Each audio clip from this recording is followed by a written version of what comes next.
Good morning, my dear students. Today I am going to teach the first chapter in history. Your chapter name is The Rise of Nationalism in Europe. इस chapter में आपको पढ़ना है Frederick सॉर्यू के बारे में. And he was a French artist. And he prepared a series of 4 prints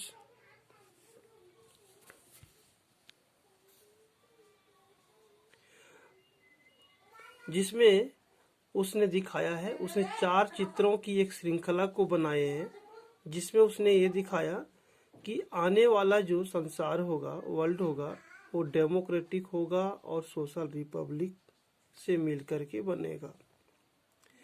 democratic and social Republic का meaning होता है कि पीपल जो है गवर्नमेंट को चूज करेंगे, चुनेंगे और गवर्नमेंट जो है पीपल के इच्छा के अनुसार शासन करेगी. मतलब गवर्नमेंट जो है अपने मनमाना शासन नहीं करेगी, अपनी मोनोपोली को नहीं दिखा पाएगी. ठीक है. The first print of the series, ये सीरीज का जो फर्स्ट प्रिंट है ये दिखलाता है ना, shows the people of Europe and America. People of Europe and America, इसमें people of Europe and America दिखलाता है कि यहाँ के जो जितने भी पीपल हैं, है ना, चाहे मेन है, वुमेन है, ऑल एजेस के हैं, जितने भी एज के हैं, ठीक है, वो क्या कर रहे हैं, मार्च कर रहे हैं, मार्चिंग कर रहे हैं इन ये लॉन्ग ट्रेन. ट्रेन का मतलब होता है लाइन. एक लाइन में आप फिगर में देख सकते हैं कि ये सभी क्या कर रहे हैं, अमेरिका और यूरोप के जो ऑल पीपल जो है एक ट्रेन में, ट्रेन का मतलब होता है लाइन में मार्च कर रहे हैं और आगे बढ़ रहे हैं. फिगर 1 में दिखाया गया है. ठीक है. And homage to a Statue of Liberty. Statue of Liberty का मतलब होता है आज़ादी की जो मूर्ति है, प्रतिमा है ना, उसके सम्मान के लिए, है ना, उसके सम्मान में, है ना, ये क्या कर रहे हैं, आगे बढ़ते जा रहे हैं.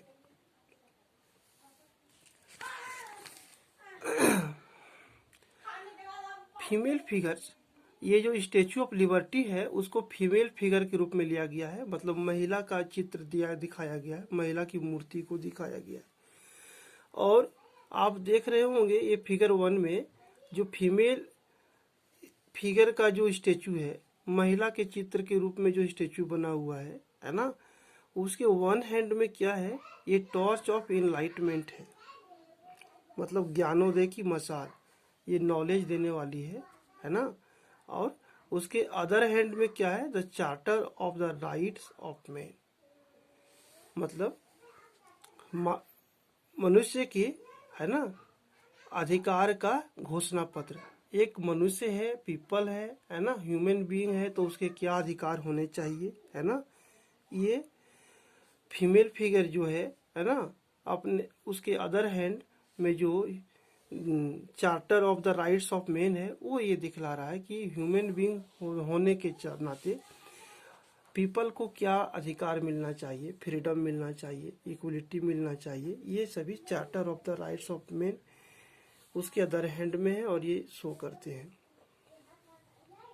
Charter of the rights of the man का मतलब होता है मनुष्य को जीने के लिए क्या क्या राइट्स मिलने चाहिए.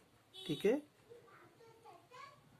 इक्वलिटी, फ्रीडम, है ना, जस्टिस, ये सभी जो राइट्स है मेन को मिलना चाहिए, है ना. और ये जो फीमेल स्टेचू जो है ना, वो यही शो कर रही है. उसके जो 1 हैंड में charter of the right of the main है, वो फ्रीडम, इक्वलिटी, जस्टिस, है ना, ये सभी पीपल के लिए, है ना, मांग करती है कि पीपल को जस्टिस, इक्वलिटी, फ्रीडम मिलना चाहिए. इसके बाद आप देख सकते हैं कि फ्रेडरिक सोर्यू का जो पहला पॉइंट के बाद इसके बाद जो दूसरा पॉइंट है हमारा, इसमें आप देख सकते हैं कि ऑन द अर्थ फिगर में आप देख सकते हैं कि बहुत से बिल्डिंग के टूटे फूटे जो है रिमेन्स आपको देखने को मिल जाएंगे, है ना। बिल्डिंग जो है धसे उसे हैं, है ना। तो ये क्या है, ये remains of the symbol of absolutist institution, मतलब जो तानाशाही सरकार जो थी, ऑटोक्रेटिक गवर्नमेंट जो थी, जो डिक्टेटरशिप गवर्नमेंट जो थी, अपने को डिक्टेटर दिखाती थी, है ना, ज़्यादा पावरफुल समझती थी, वैसे गवर्नमेंट का बिल्डिंग को तोड़ फोड़ के दिखाया गया है कि इस प्रकार की सरकार जो है ना, जो डिक्टेटरशिप दिखाने वाली है, एब्सोल्यूट गवर्नमेंट जो है ना, तानाशाही सरकार जो है, वैसी सरकार नहीं चलेगी। और उसके इंस्टीट्यूशन, उसके बिल्डिंग को तोड़ के दिखाया गया है कि ये सब खत्म हो जाएंगे। सोर्यू यहाँ सोर्यू का जो विजन है यूटोपियन विजन है।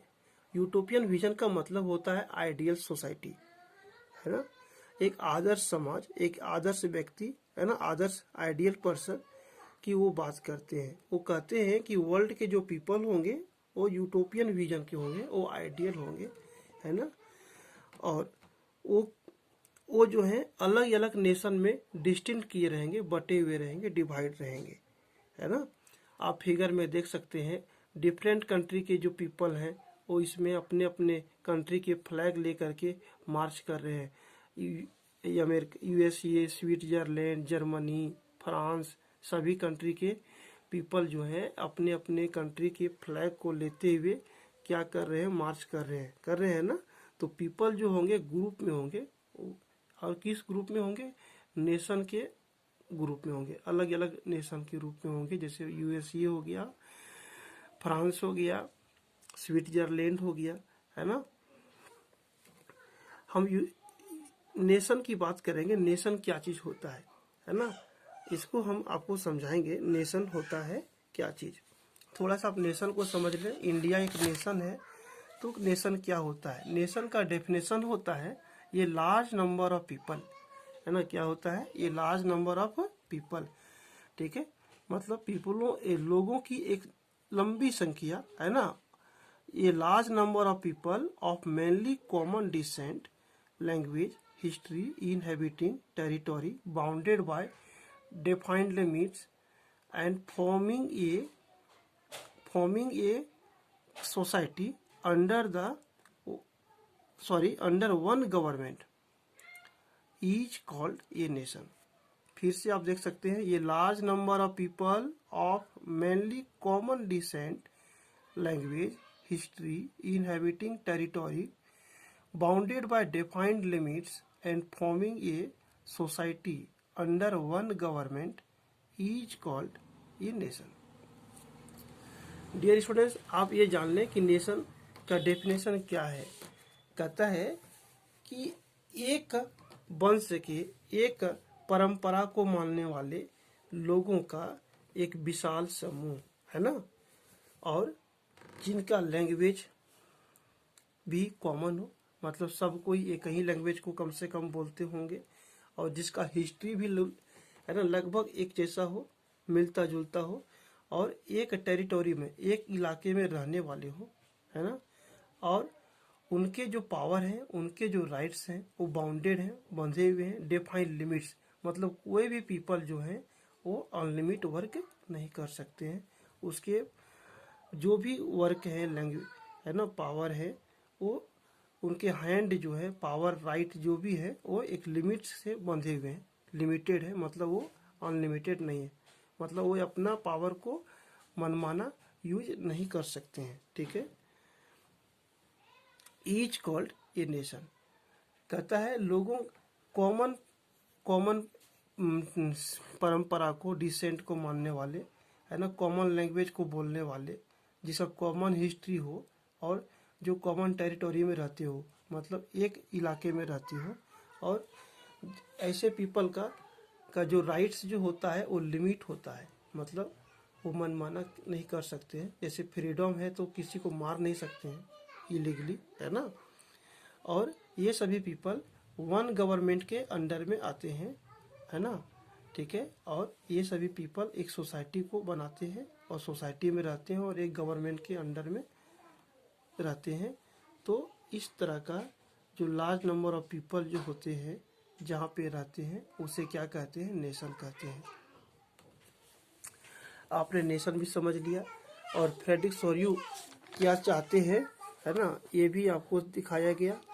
और उसने यूटोपियन विजन के पीपल का कंसेप्ट करते हैं कि एक आइडियल सोसाइटी का कल्पना करते हैं, इमेजिन करते हैं, पीपल भी आइडियल होंगे, आदर्श होंगे, है ना, और डिफरेंट नेशन में ग्रुप में होंगे, ठीक है, डिफरेंट नेशन के ग्रुप में होंगे। जैसे फ्रांस जो पीपल फ्रांस में रहते हैं वो फ्रेंच नेशन में रहेंगे, जो पीपल इंडिया में रहते हैं वो इंडियन नेशन में रहेंगे, है ना। कुछ पीपल यूएसए में रहते हैं तो यूएसए नेशन में रहेंगे।